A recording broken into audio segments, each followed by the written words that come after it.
Welcome to Constitutional Truth.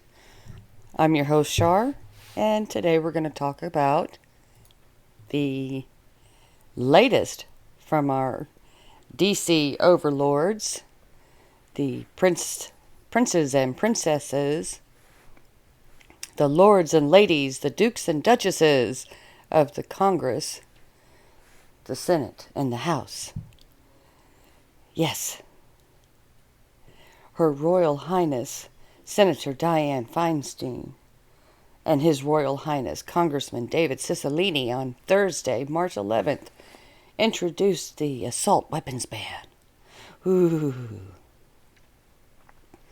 Yeah, they haven't learned yet that assault is an action and not an adjective. I swear. Anyway, let's go ahead and read the press release. Washington.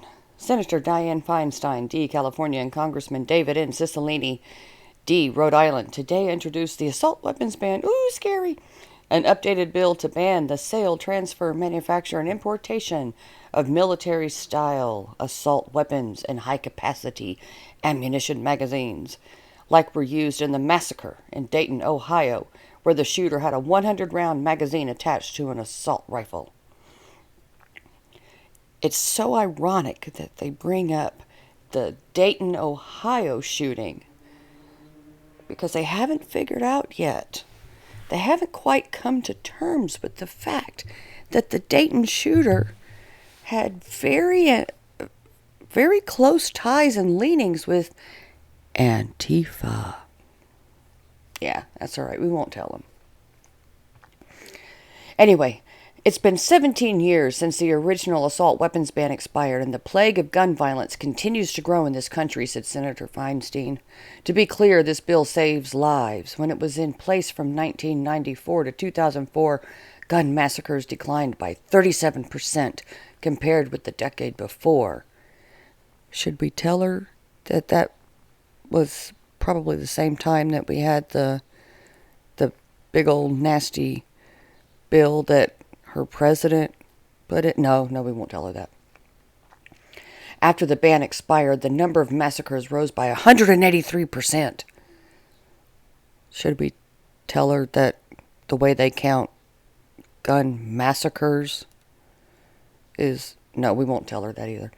We're now seeing a rise in domestic terrorism, and military-style assault weapons are increasingly becoming the guns of choice for these dangerous groups. I'm hopeful that with the new administration and Democratic control of the Senate, we can finally pass common-sense gun reforms to remove these deadly weapons from our communities. It's a good thing you guys can't see me on camera. My eyes are rolling. Assault weapons are designed for a single purpose: to kill as many people as possible in as short an amount of time as possible. That's why they are the weapon of choice for mass shooters and domestic terrorists. They are weapons of war and do not belong in our communities, said Congressman Cicilline. Banning these weapons will make our cities and towns safer and more secure and help to reduce gun deaths. I guess he doesn't read the FBI and CDC statistics on gun deaths, or he'd know that 70% of gun-related deaths are suicides. I'm not going to read the names of all of the co-sponsors. Excuse me. You can glance through and see that they're all Democrats. Military-style assault rifles were designed to kill as many people as quickly as possible, period. There is no reason why these weapons should be sold to the public. President Biden ran on passing common-sense legislation to end the gun violence epidemic. The data is clear. An assault weapons ban will save lives. I'm proud to join Senator Feinstein in reintroducing this critical legislation, said Senator Murphy. What do Las Vegas, Orlando, Newtown, Sutherland Springs, El Paso, and Parkland all have in common? These communities are a tragic shorthand for some of the deadliest mass shootings in our nation's history, all of which involved an assault weapon, said Senator Blumenthal. Assault weapons and high-capacity magazines are deadly and dangerous weapons of war that belong on battlefields, not our streets. They have no purpose for self-defense or hunting, and no business being in our schools, churches, and malls. By passing this legislation, Congress can honor the memory of the beautiful lives cut short by military-style assault weapons in far too many American cities. Excuse me. Good grief. Rhetoric. All absolute horseshit rhetoric. Okay. Key provisions of the bill. Bans the sale, manufacture, transfer, and importation of 205 military-style assault weapons by name. Owners may keep existing weapons. Bans any assault weapon with the capacity to utilize a magazine that is not a fixed ammunition magazine and has one or more military characteristics, including a pistol grip, a forward grip, a barrel shroud, a threaded barrel, or a folding or telescoping stock. Owners may keep existing weapons.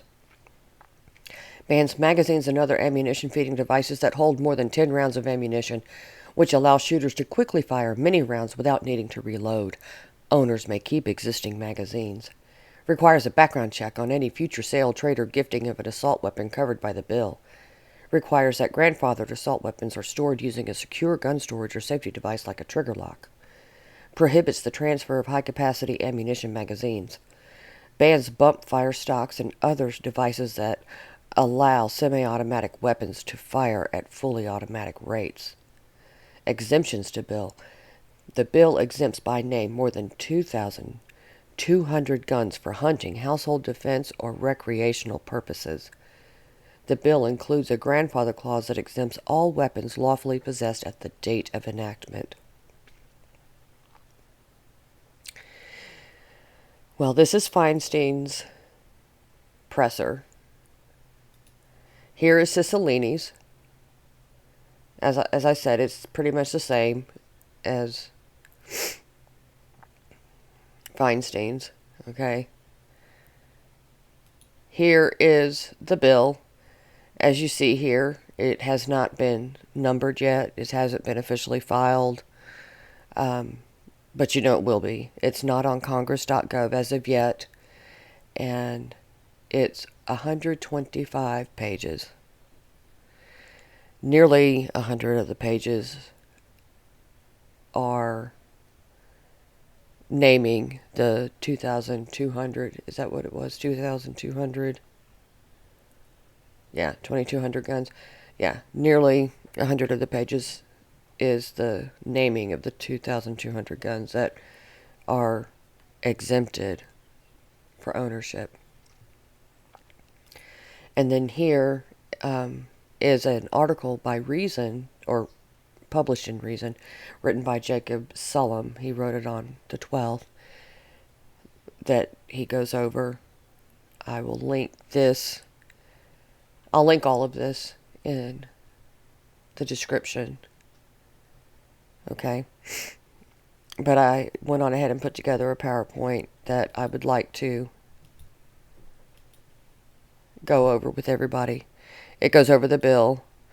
Not all of the bill, obviously. There are parts that I'm leaving out, but like the 100 pages of the guns. It's simple enough. When you pull up the PDF of the bill, you can do a Control F and then type in the name of a weapon and see if your weapon has been exempted. So here is a portion of Cicilline's, and there's a portion of Feinstein's.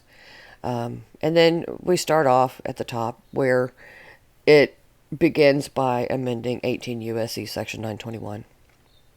So in general, Section 921A of Title 18 United States Code is amended by inserting after paragraph 29 the following. The term semi-automatic pistol means any repeating pistol that goes into the description of all of that. Okay.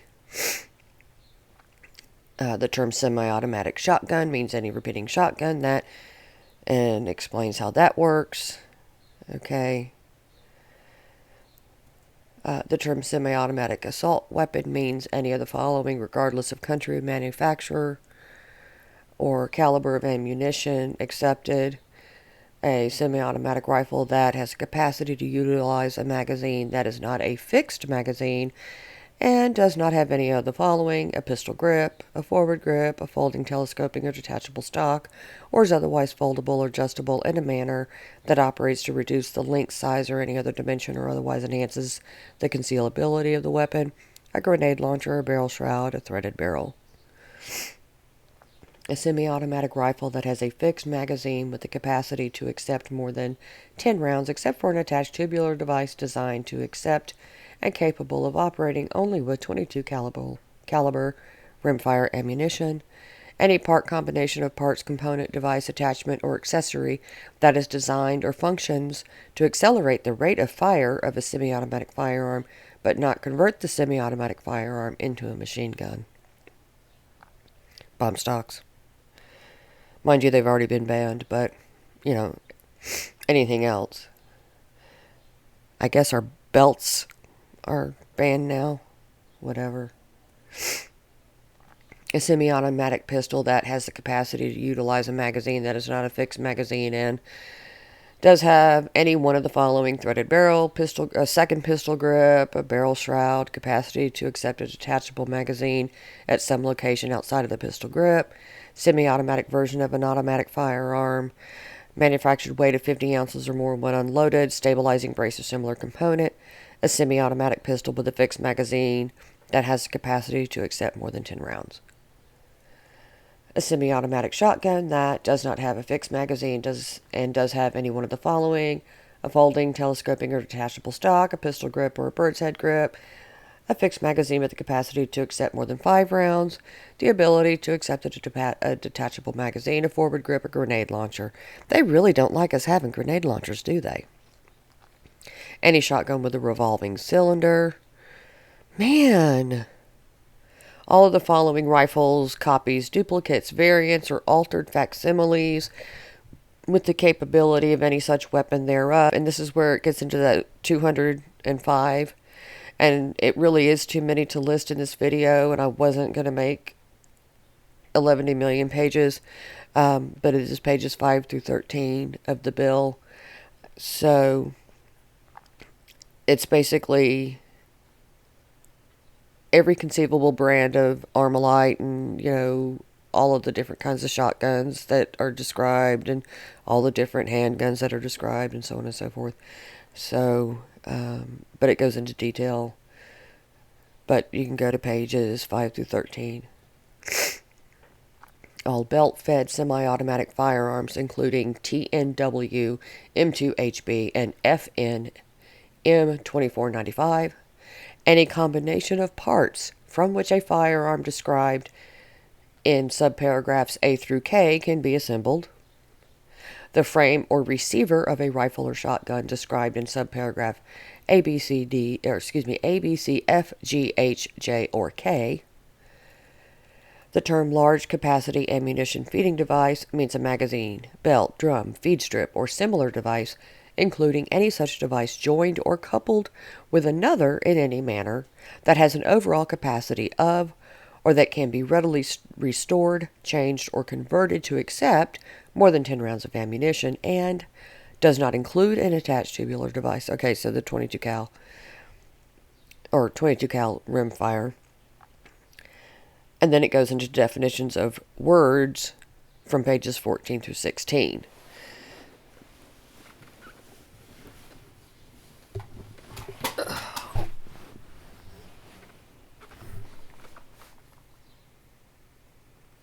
I'm sorry, I shifted a little bit there. You probably heard me shifting. And now we get into amending USC 18, Section 922.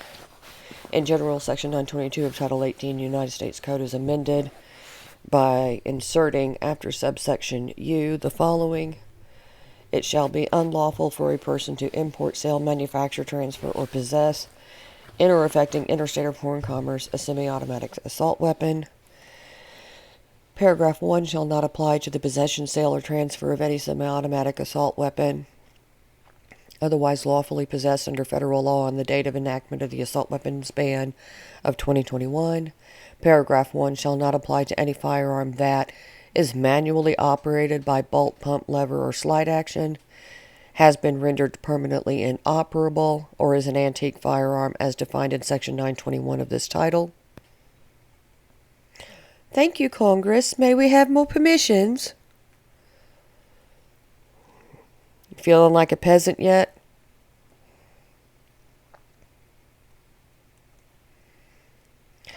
Paragraph 1 shall not apply to the importation for, manufacture for, sale to, transfer to, or possession by the United States or a department or agency of the United States or a state or department, agency, or political subdivision of a state, or a sale or transfer to or possession by a qualified law enforcement officer employed by the United States or a department or agency of the United States or a state or a department, agency, or political subdivision of a state for purposes of law enforcement, whether on or off duty, or a sale or transfer to or possession by a campus law enforcement officer for purposes of law enforcement, whether on or off duty.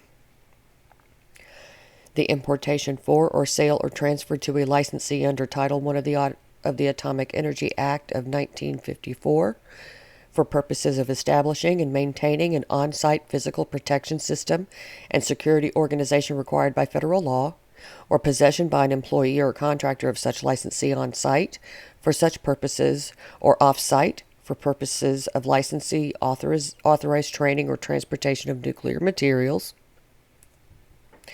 The possession by an individual who is retired in good standing from service with a law enforcement agency and is not otherwise prohibited from receiving a firearm of a semi-automatic assault weapon, sold or transferred to the individual by the agency upon such retirement, or that the individual purchased or otherwise obtained for official use before such retirement. The importation, sale, manufacture, transfer, or possession of a semi-automatic assault weapon by a licensed manufacturer or licensed importer for the purposes of testing or experimentation authorized by the Attorney General, or the importation, sale, manufacture, transfer, or possession of a firearm specified in Appendix A of this section, as such firearm was manufactured on the date of introduction of the assault weapons ban of 2021. The Attorney General shall establish and maintain in a timely manner a record of the make, model, and, if available, date of manufacture of any semi-automatic assault weapon which the Attorney General is made aware has been used in relation to a crime under federal or state law, and the nature and circumstances of the crime involved, including the outcome of relevant criminal investigations and proceedings. The Attorney General shall annually submit a copy of the record established under this paragraph to the Congress and make the record available to the general public. I love Samuel Jackson, don't you? He's kind of cool. It shall be unlawful for a person to import, sell, manufacture, transfer, or possess, in or affecting interstate or foreign commerce, a large capacity ammunition feeding device. Paragraph 1 shall not apply to the possession of any large capacity ammunition feeding device otherwise lawfully possessed on or before the date of enactment of the assault weapons ban of 2021. Paragraph 1 shall not apply to all the previous listed usual suspects, see pages 20 through 22. State enforcers perpetually exempt from the laws. Are you feeling the three caste system in the U.S.? The ruling class, the enforcing class, and the peasant class? You know which one you fall into yet? Do you? I do. I know where I do. I'm not in Congress. And I'm not in law enforcement. I'm feeling pretty peasant-like right now. Secure storage or safety device requirement for grandfathered semi-automatic assault weapons. I don't know. Yeah. It shall be unlawful for any person other than a licensed importer, licensed manufacturer, or licensed dealer to store or keep under the dominion or control of that person any grandfathered semi-automatic assault weapon that the person knows or has reasonable cause to believe will be accessible to an individual prohibited from receiving or possessing a firearm under subsection G, N, or X, or any provision of state law, unless the grandfathered semi-automatic assault weapon is carried on the person or within such close proximity that the person can readily retrieve and use the grandfathered semi-automatic assault weapon as if the grandfathered semi-automatic assault weapon were carried on the person or locked by a secure gun storage or safety device that the prohibited individual has no ability to access.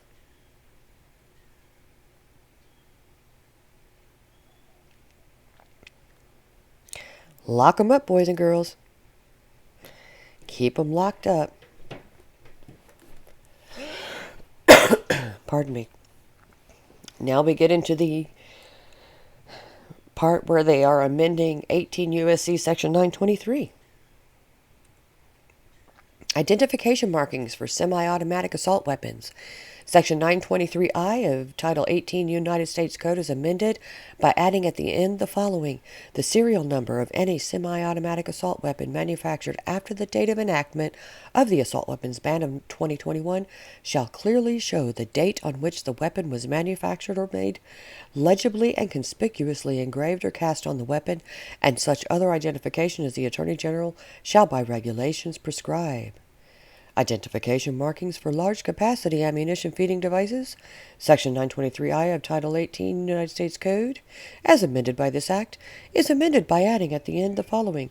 A large-capacity ammunition feeding device manufactured after the date of enactment of the assault weapons ban of 2021 shall be identified by a serial number and the date on which the device was manufactured or made, legibly and conspicuously engraved or cast on the device, and such other identification as the Attorney General shall by regulation prescribe.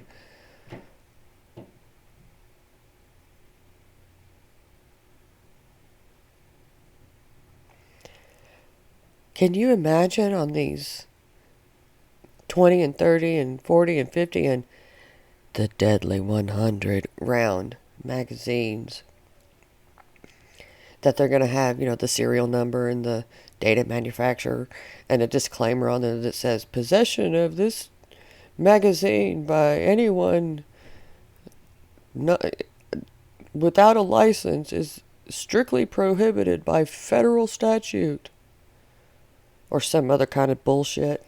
I mean, nothing would surprise me. Thank you, Congress. May we have some more permissions? Rifles and shotguns not subject to ban. Remember when I showed you the bill? Yeah.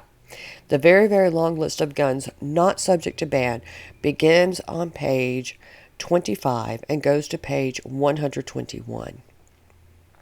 Now we know why this goddamn bill is so flippin' many pages. Each firearm is listed by make, model, and name or series. I don't know. I literally just kind of hit page down in Acrobat while I was going through this thing to look for stuff to copy paste, and I seriously did not even look to see if any handguns were in there. All I saw was, as I was going, little various, types of shotguns and types of rifles. I didn't see handguns. Doesn't mean that they weren't there. I just kind of was clicking through to get to the next section, and that's how it's god-awful.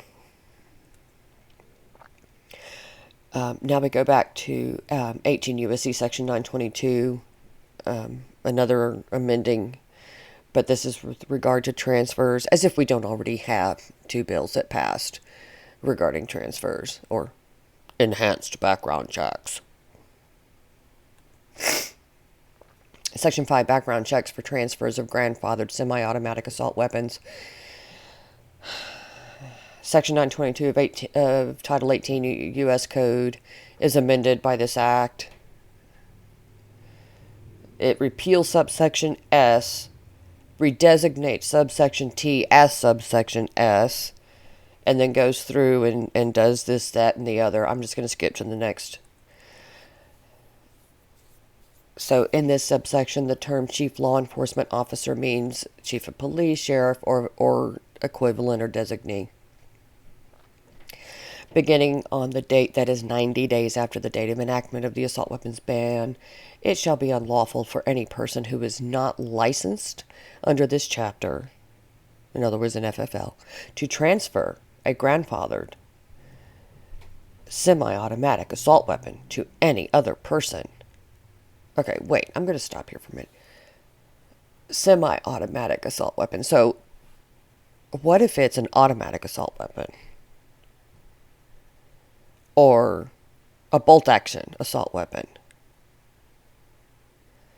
Or a slide-action assault weapon? Do these people not read their shit before they write it? Okay. It shall be unlawful for any person who is not licensed under this chapter to transfer a grandfathered semi-automatic assault weapon to any other person who is not licensed under this chapter, unless a licensed importer, licensed manufacturer, or licensed dealer, an FFL, has first taken custody of the grandfathered semi-automatic assault weapon for the purpose of complying with subsection. In other words, you got to go to an FFL and have the FFL treat it like you were selling it to him, and then they can transfer it over. But this will not apply to a temporary transfer if you're participating in target shooting at a licensed target facility or an established range, as long as you're at all times within the facility and the person that you're lending it to is not a prohibited person. And for the purposes of this subsection, the term transfer shall include a sale, gift, or loan, but it does not include a temporary custody of that grandfather semi-automatic assault weapon for the purposes of the person who might be receiving it to evaluate the gun to make sure that they want to take it.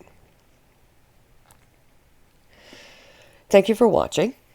If you appreciate my work, please subscribe to the channel, like this video, share this video, leave a comment. Check out my other videos if you will. As always, get in touch with your state legislatures. Okay, almost all of them have a website. Almost all of the websites have a search function. Most of the time, if you put in firearm, you can find all of the legislation dealing with firearms. Look for those bills that deal with nullifying federal firearms. If you don't find any, then reach out to your representative and senator on the state, or senators on the state level, and encourage them in very strong but polite language to file bills. Texas has 3. I did a video on 2 of them. I think it's my second video. They need to pass. And one of the 2 of them, I believe it was filed by Kraus, could be Biederman, can't be 100% certain. But it's HB 635, and it will serve to nullify past, current, and future federal firearm bills. And that's what you want to do. You want to look for, and you want to encourage your state legislatures to file bills that will nullify past, present, and future federal bills. And think about it like this. Think about, whether you agree with drugs or not, whether you agree with marijuana or not. Think about it in the same way that states, even, it could be your own, have nullified federal marijuana laws. California, Oregon, Oklahoma, Mississippi recently. Okay, they all, these states have either medical, recreational, or both. And in that fashion, they have nullified the federal marijuana laws, okay, by allowing marijuana use in their state. They have decriminalized it. And the feds have had to back off. For the longest time, it was just Cali, and the feds were still going in there and messing with Cali. Well, now that there's more than half the states that have decriminalized marijuana and told the feds go pound stand, the feds are like, well, what can we do? Now all they can do is take down grows on federal land. And there's not much they can do about the other things. Okay. So that's what you need to do, is get with your legislatures and tell them, we need, and some states have already passed these bills. So you need to tell them, we need bills like Texas. We need bills like, I think, Missouri, that tell the feds, you're not going to do this to us. We have the right to self-defense. We have the right to exercise the Second Amendment in its fullest form. Because, as history shows, 3 out of 3 dictators agree disarming the people works for them. So, I thank you very much. Have a wonderful day, and I'll see you next time.